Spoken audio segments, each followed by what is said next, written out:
Kendi çağırtma açma.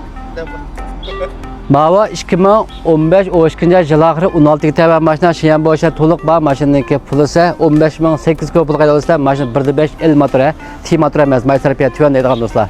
Andaki mavlab qalsa 2015 3 yıl şiyan boşa kilergacha 9.300 pul qayda maşina urup suqlar qattilam yo'q ha. Bir şeyler sözü o'tay. Andaki ma video davatgan dostlar 14 3 yıl şiyan boşa kilergacha 3 yılgacha bunun 19.800 pul qo'yildi. Ma el qaydalar. Yüzem edigan maşina bala aldık atam 25 ming 22 ming ziyan bo'lgan. Bu maşina ziyan çıkmaydı. Bir 30 minglik maşina 30 ming ziyan çıkmaydı. Ya 3-4 ming aldık endi buladi. Maşina bu olan qo'yib berma. 1.3 maysarpiya tüvan deydigan dostlar 4 mo 3 mo may desem artıq ketmaydi maşinaga. Bo'lmasa isham salımda bir video bulgan tümeni bulgan dostlardan so'rab baxsalam bo'ldi ha. Mana ham utamdoq. Ma Yangguang ma Yangguang o ishkiniki. Ma Yangguang 11.800 koplik var edasına 2012'ninki şen boşa toluk ba. Mava 16'ninki santana şunma. 16.8'in yanındaki kolfa tonluk 1.6'daki 15.500 koplik edasına 2016'ninki santana ha. Bak goçanım yedatimiz yıllık mümkün koydum bulmaptı buna. Mane içindeki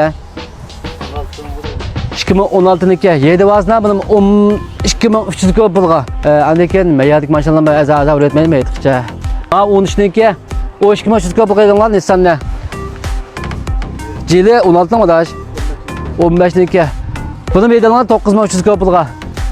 Emniyeki neyim var? Biçi. Ma neçiniki biçide 2 tal var daş. İliş bitmesin. Ma 16'nın ma. Çoğunda gelgen şu an. Ma var. 14.800 kopulga yazısına oldu. 16 yerim bir yerden payısı yok. Ma var. Ya canım şu oldu. Ma'nın o 2000 kopulga yazısına 2000 neçiniki bu? 16'nın şuna mı? Peyliyan tüyana 1.5 çıkıda. O 2005 kopulga bir şey qepqa maşını şu miken. Onda alap qalsa ma yedlek valla. Pulus muvaffaq bir narsa 7 bul deydigan olsa bayanlar sözlükə maşını fuqanmagan ya bilenmege içine ya motor şüpini körme deydigan olsa arım gap qilsam yollab qilib bersam bo'ldi. Ma yetqim yaqinlab qoldim. Hech kuni yaq bizlarga bu Chengdu vaqamdan Chengdu'niki nurg'un shahar va shu yerli bir mashina terimizda biz opdan tuzib chiqaramay qoldik. Ma telefon qalab bo'g'lamay qoldi. Bugün başka salam eşk olsa devamlı doyanga bir narsa chiqaramiz.